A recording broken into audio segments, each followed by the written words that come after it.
আসসালামাইকুম। শরীফ কিচেনে আপনাদের সবাইকে স্বাগতম। সঙ্গে আছি আমি ফয়সাল শরীফ। আজকে আপনাদেরকে দেখাবো লাউয়ের ছোলা ভর্তা। এখন লাউটাকে ভালো করে আমি ছিলে নেব। প্রথমে বোটার কাছ থেকে একটু কেটে নিচ্ছি। এখন একটা পিলারের সাহায্যে ভালো করে পুরো লাউটাকে ছিলে নেব।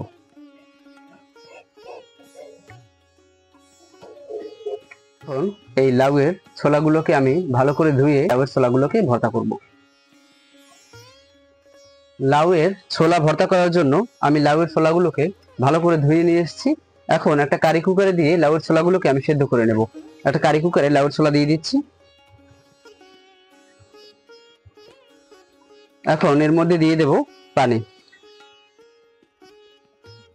এখন দিয়ে দেব হাফ চা চামচ লবণ। লবণ দিয়ে লবণটাকে পানির সাথে মিশিয়ে দেব। এখন কারি কুকারে ঢাকনা দিয়ে কারেন্টে বসিয়ে দেব।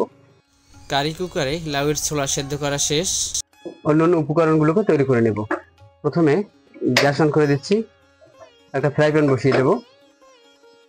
এখন ফ্রাই প্যানে দিয়ে দিচ্ছি সরিষার তেল। হালকা সরিষার তেলে আমি এখন শুকনো মরিচ ভেজে নেব। দিয়ে দেব শুকনো মরিচ।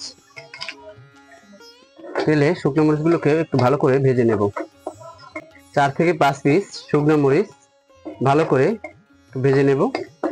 আমার মরিচগুলো ভাজা শেষ। এখন আমি ফ্রাই প্যান থেকে উঠিয়ে নেব।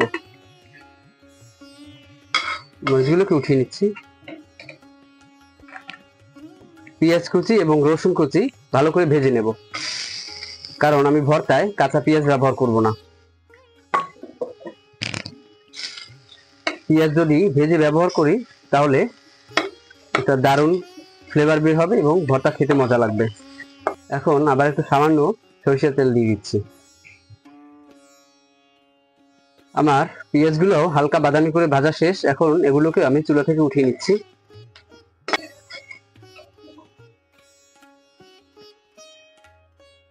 এখন শুকনো মরিচগুলোকে সামান্য লবণ দিয়ে ভেঙে নেব।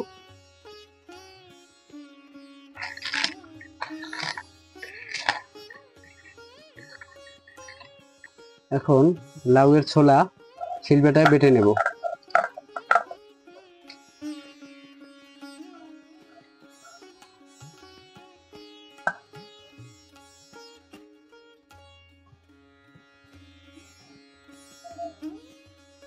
আবার গ্যাস অন করে ফ্রাই প্যান বসিয়ে দেব।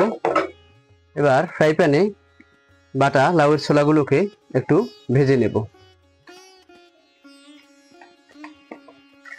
লাউয়ের ছোলার ভিতরে এখন দিয়ে দেবো সামান্য পরিমাণ লবণ, কারণ আমি লাউয়ের ছোলা সেদ্ধ করার সময় লবণ দিয়েছিলাম, তাই সামান্য একটু পরিমাণ লবণ দিয়ে দেব। লবণ দিয়ে ভালো করে ছোলাটাকে ভেজে নেব। লাউয়ের ছোলার ভিতরে দিয়ে দেব ভেজে রাখা পেঁয়াজ কুচি, সাথে রসুন কুচি এবং ভেজে রাখা মরিচের গুঁড়া। সব একসাথে দিয়ে ভালো করে একটু ভেজে নেব। হালকা যখন বাদামি রং হয়ে আসবে তখন আমি ফ্রাই প্যান থেকে নামিয়ে নেব। পেঁয়াজ মরিচ দিয়ে লাউয়ের ছোলা ভাজা শেষ। এখন আমি গ্যাস অফ করে চুলা থেকে নামিয়ে নিচ্ছি।